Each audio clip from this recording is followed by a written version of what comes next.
Silver Bridge in the submerged area. We need you to help our boys in those 3 locations. This will end the war. It's time to commence the operation. French will lead. Lately, as your company commander, I've got some of you young bucks coming after my championship belt. Put the pressure on me. So I think I'm going up there and flip the script. Just to show you guys, instead of trust I can count on you to keep up. Let's get out there, take care of business, come back in 1 piece. Howdy folks, welcome back to my YouTube channel. I am your host, Mighty Bjorn, and today for you I have a Skies Over Russia video. Okay, this is actually technically Skies Over Ace Combat, but today, who cares? Because we're talking about the SU-37. Yes folks, that's right, the SU-37 Flanker F, the AKA the Terminator. It was a technology demonstrator that was built. It had a single seat, twin engine design. The SU-37 was a program to further upgrade the SU-27 for continued service. The test plane was built from the 11th SU-27 produced, and it would have had thrust vectoring, improved flight, and weapon controls. However, this stuff was not added till after the SU-27M was built. The SU-37 would take its maiden flight April 2nd, 1996. I was actually quite surprised on how old this plane actually is. I never realized that this was a mid-90s era plane because I actually never saw this thing until the early 2000s. The SU-37 was powered by 2 AL-37FU engines. The thrust nozzles would be able to pitch up or down up to 15 degrees, and they could either pitch together or actually in different angles, so separately. The SU-37 also featured canards because of its base design being the SU-27M. It would allow for enhanced maneuverability. The SU-37 had an M011M Bars Pulse Doppler Phase Array. This provided the SU-37 simultaneous air-to-air and air-to-ground capabilities. The radar could track up to 20 targets at one time. Yeah! That's how you shoot them all down. And it could direct up to 8 missiles. So actually quite very capable radar for its time. The SU-37 proved super maneuverable because of its thrust vectoring controls. It was noted that the enhanced maneuverability would be great for new combat maneuvers and tactics. Test aviator Anatoly Kovachor, I probably pronounced his name wrong, admitted that the thrust vectoring would give the SU-37 a huge advantage in dogfights, especially where guns matter the most. Yes, very Russian comrades.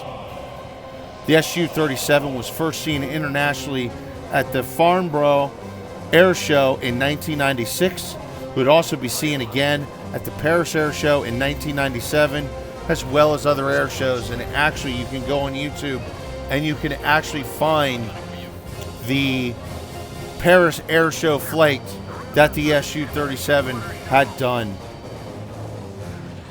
However, the test program ended, even though it was a very promising program, in 2002 when the port horizontal tail wane broke off during a high G maneuver that led to a crash. And unfortunately, this is what's left.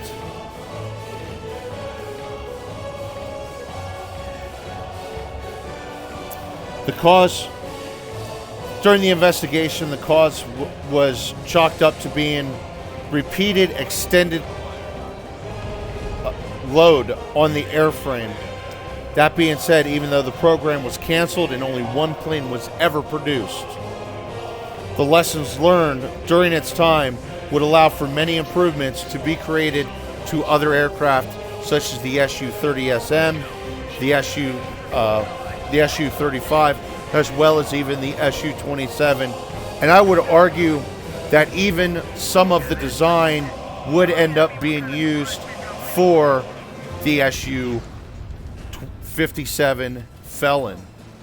Now that being said, this was honestly at the end of the day a Generation 4.5 jet fighter.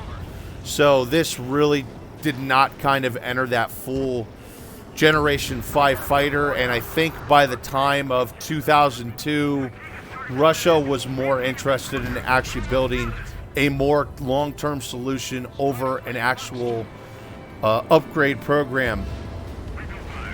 Now, the company that did actually produce the SU-37 actually did pitch this plane to other countries, but no sales would actually come to fruition. I'm guessing probably because at the time the price tag was really expensive. Thrust vectoring was actually a pretty new technology. And even with that being said, Russia had spent a lot of money on this plane to essentially only really develop to develop upgrade programs for other existing older designs that they already had in service. So I kind of want to say that's kind of unfortunate, but yeah, the SU-37 Terminator would actually end up never going into service, which is unfortunate because I feel the plane definitely would have been, I feel, really good. And looking at the information there that they've publicly released for the SU-37, it looks like on paper it would have been a really good plane and may have actually been competitive in some regards to the F-22. Well, that's if this thing could have snuck up on the F-22, because come on, at the end of the day, it comes down to the F-22 stealth, has some really advanced, radar sensors and things of that nature that it would kind of make this plane hard to compete one-on-one without playing it smart. But that's kind of how it crumbles. The program. So the program really, at the end of the day, though, was not considered a full failure. And realistically, it looks like the bureaucrats is what killed this plane. Can't really blame them because there was still a lot more research that they still wanted to do on the plane. And that research would end up getting shifted over to stuff like the SU-37M, the SU-30SM, as well as now the current SU-57 Felon.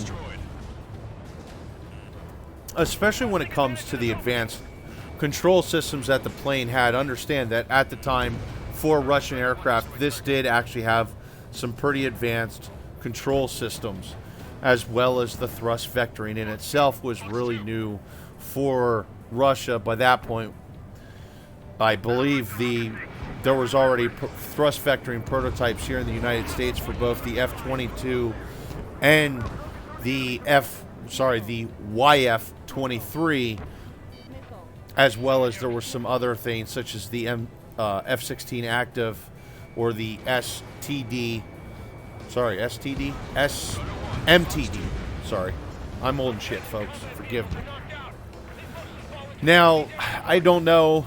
I kind of feel like this plane is lackluster when it comes to ace combat and all personnel. Just to be upfront with you, like, there are so many planes I'd rather fly over this, and honestly, that's kind of the same case with the F-22 Raptor. On paper, this plane and the F-22 Raptor are both really good planes on paper for ace combat, but yeah, I mean, I'd rather fly the F-14A TMG over this thing, just to be honest.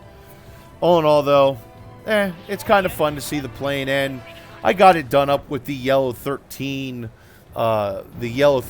skin, so kind of paying homage to the to Ace Combat 4, definitely my favorite Ace Combat. But anyway, folks, hopefully you enjoyed hearing me ramble about the SU-37. Thank you very much for tuning in, and have yourself a wonderful day.